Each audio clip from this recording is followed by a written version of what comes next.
is going to be the one to face FS? That is the question. And we hopefully will get an answer. We do have a 3-minute spectating time, but our competitors, FS is first in. Bro, I guessed it. Let's go. Bro, it's the boys.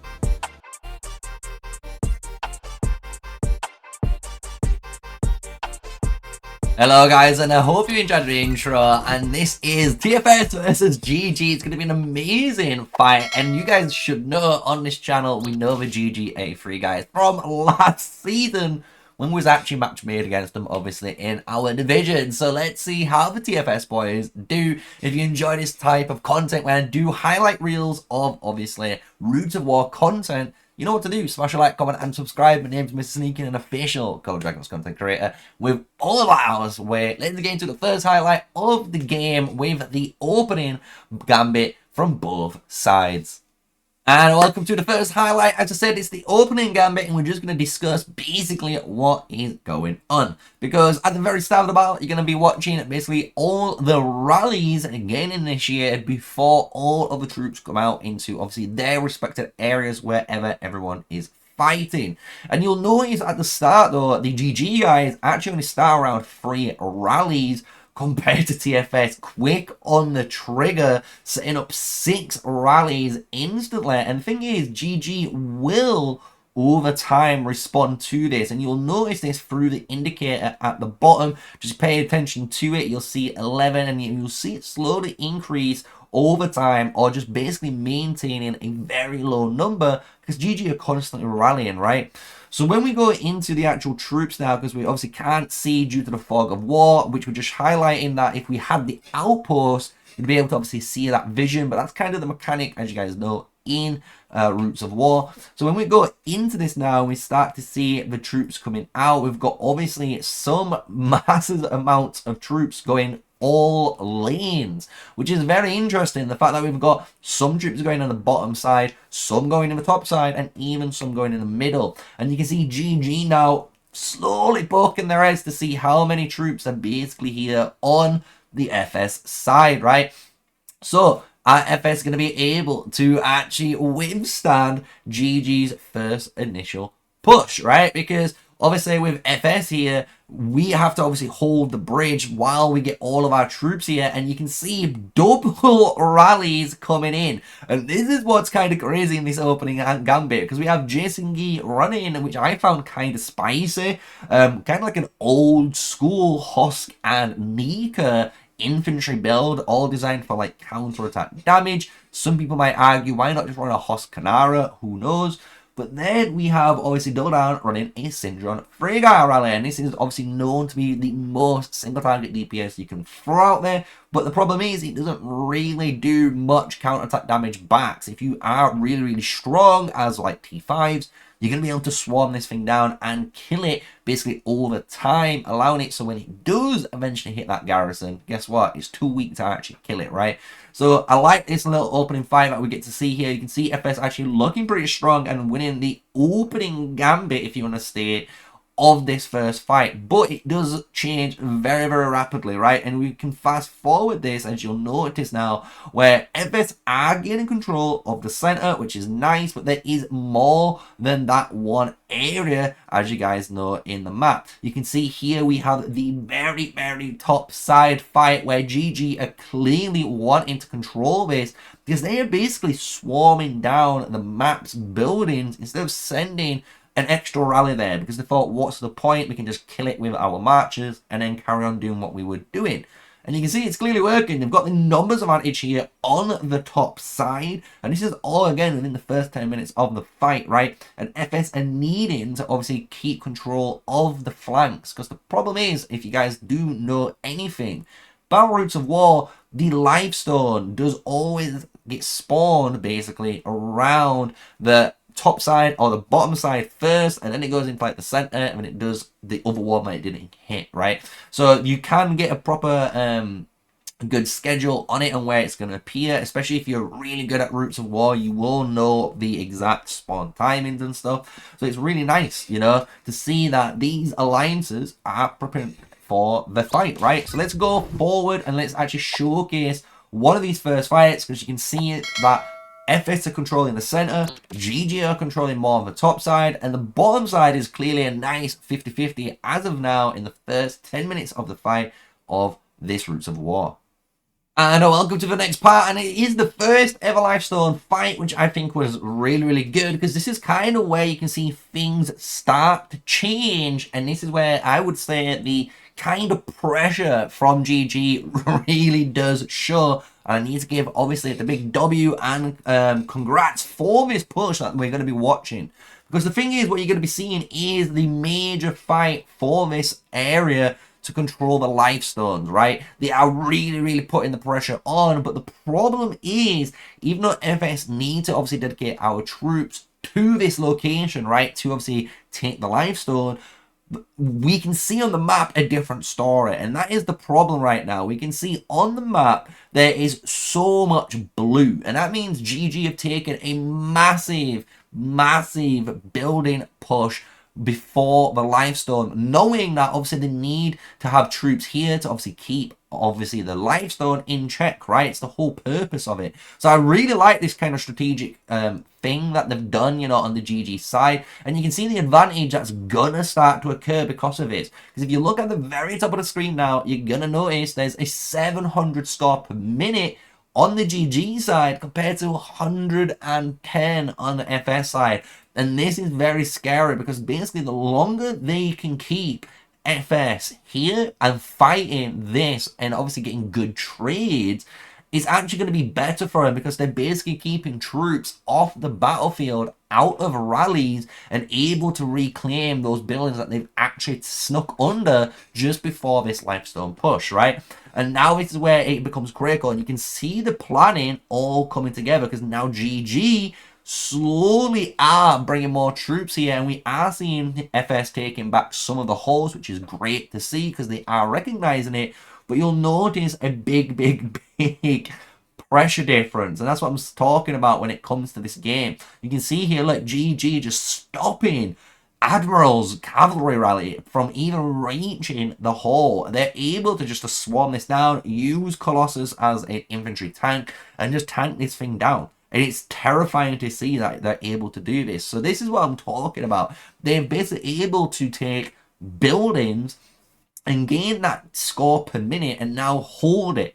All they're trying to do is hold that score per minute. And even if they don't get this first Lifestone, I'm just going to say they don't really mind, because it's only a, what, 1,000 points or so for the very first Lifestone. And yes, the second or third Lifestones will get more and more of those different, well, in more and more points.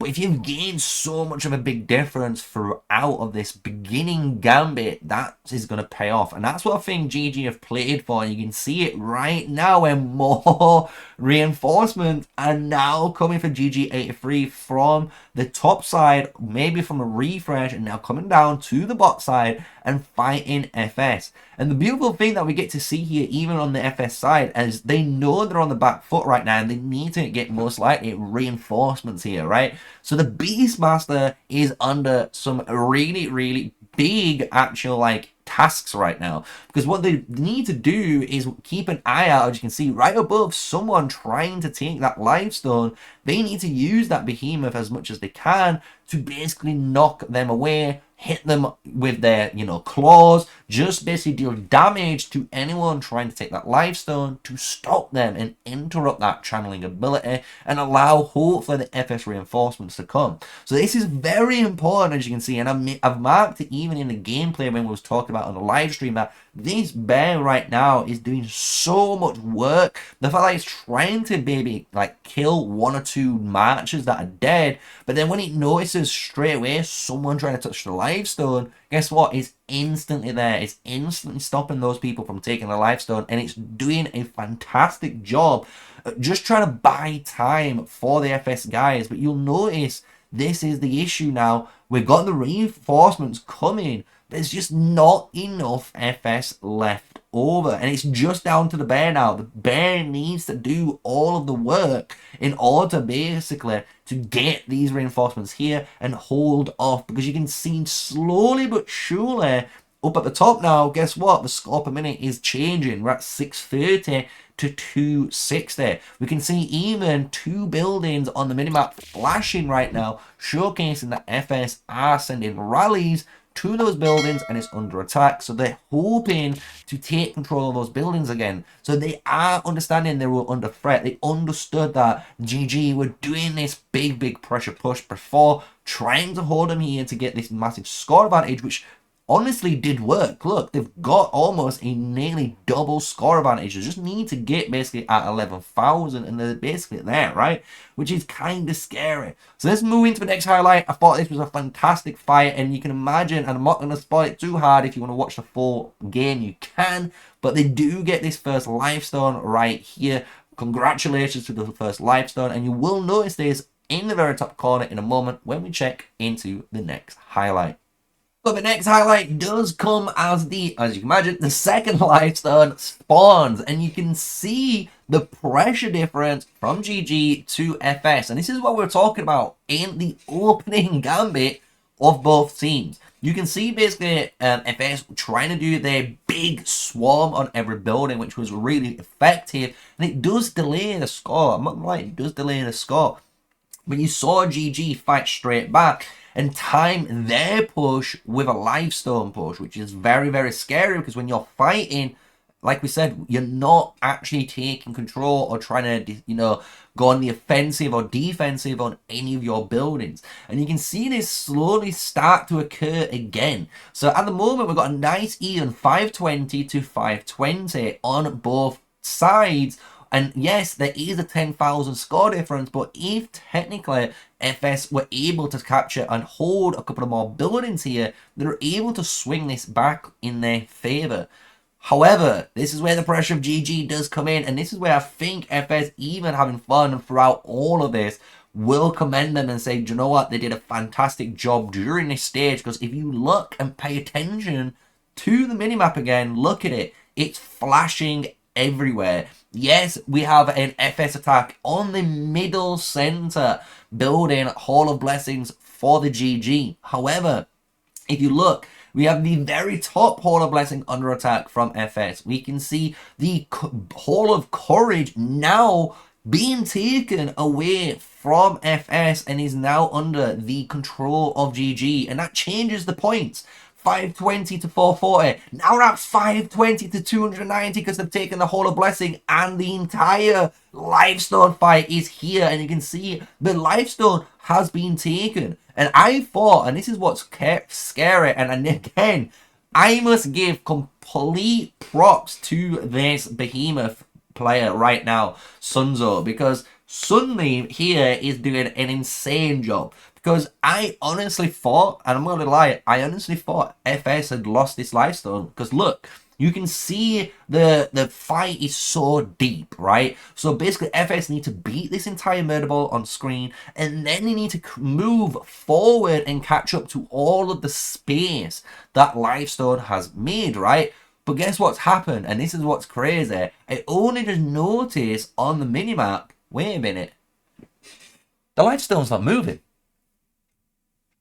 The Lifestone isn't actually moving, guys. I noticed this for a moment. If you pay attention to this to the map, you will see it actually frozen. And even though there's all this fighting going on, and you're paying attention, you're like, yeah, this is an amazing fight, and it is a great fight to watch right now because of 2 murder balls. One of the rallies getting stopped again by Admiral being absolutely nuked down by mage players here. You can notice, wait, that Lifestone's still not moved. Why is it not being taken right now? And I'm not going to lie, I wish I could have seen what happened prior to this, but guess what?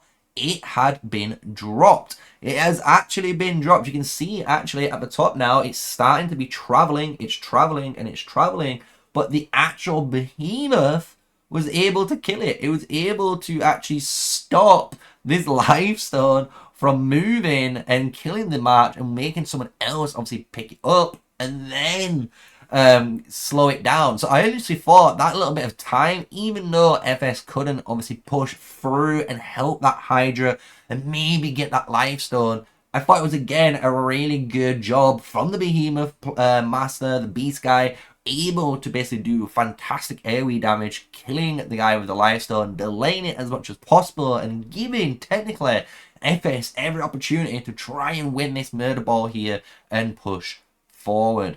But the one thing you will notice in the Hydras, I will give you guys big tips here. If you're in control of the Hydra, I think this is one of the most powerful actual behemoths you're gonna get access to in this Roots of War. So make sure when you get it and you have access to it, you're using it correctly, because that thing can do an insane amount of damage if it's the AoE of it is in front of certain things. And you can see right here we've got a Goresh Skullgirl, and you can see the Hydra just above on GG83 kind of just stood there. And the thing is, if he moved that Hydra with this Goresh and Skullgirl match here, you'd be almost doubling up on the area of effect skill damage that both things are basically dealing, which would be an amazing quick area of effect blast.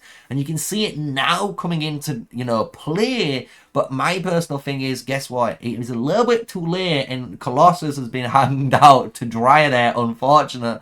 But he won't mind, right? He's there to do as much damage to soak it up. But you can see the concept they're finally getting used, and I would just wish it was happening a little bit sooner for my preference, and it would have done a lot more effective damage in that regards, right?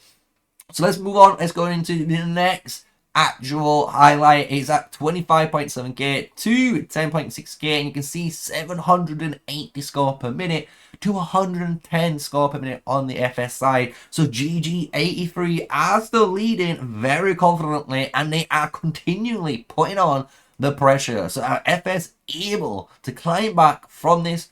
Let's see. And here we are, the finale, and I'm not gonna lie, this was a savagery at the end, and it kind of does happen for most Roots of War. Everyone knows this, right? On the winning or losing side, whichever side you're on, this generally does become the outcome towards the end of the Roots of War, right? And GG, phenomenal pressure throughout of this fight. You guys can obviously check out the full live stream if you want to watch the full live stream, or these quick little highlights of the major events. But look how much pressure they put on. Both dragons are on screen. Both dragons are dealing as much damage as they can. GG are focusing down the FS dragon. Look at this FS dragon HP bar right here. It's already at around, I'd say, the 40% HP marker. So they are absolutely shredding it.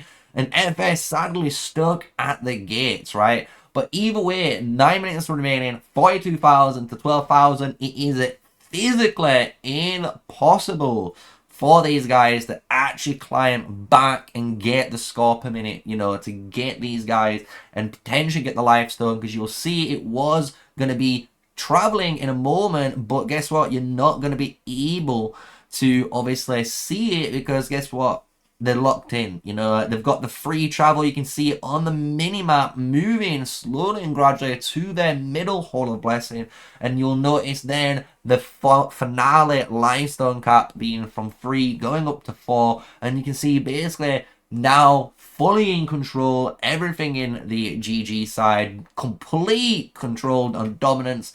And I'm not gonna lie, GG to GG83. These guys, I've seen them fight all last season. I love to watch them fight. They were great. And it was amazing for me, as you guys can see in the intro, to see the guys. And it was for the fact that I'm fighting on the FS side, and I can see my boys that I'm currently fighting for fighting against the old boys. It was just really reminiscence. And I hope you guys have enjoyed the highlights, and you've enjoyed, honestly, the action-packed Roots War I've been able to give you guys. Yes, we lost. I can't always win. And obviously, I wasn't participating in this Roots of War. We are using the spectate feature. So if you ever want me to spectate your Roots of War on the weekend, guess what? Just send me a message, hit me up, and if I'm free, I can just jump over, potentially, if I have an account, on your server, and guess what? I can just watch your guys' Roots of War. So that is going to be it. Guess what? It's the finale of Roots of War. Congratulations to GG in winning, and we'll fast forward so we can show the final victory screen and defeat for the FS crew. And the finale in the score, which is VPP. We're running 125k for FS. But here we go, the final data that you guys want to see. 53 million total kills on the GG side, comparatively to 41.8 million on the FS side. So I hope you guys have enjoyed it. This has been me, MrSneakyy. Smash like, comment, and subscribe for more daily Call of Dragons videos. And until then, stay safe, guys. Stay sneaky, and peace out.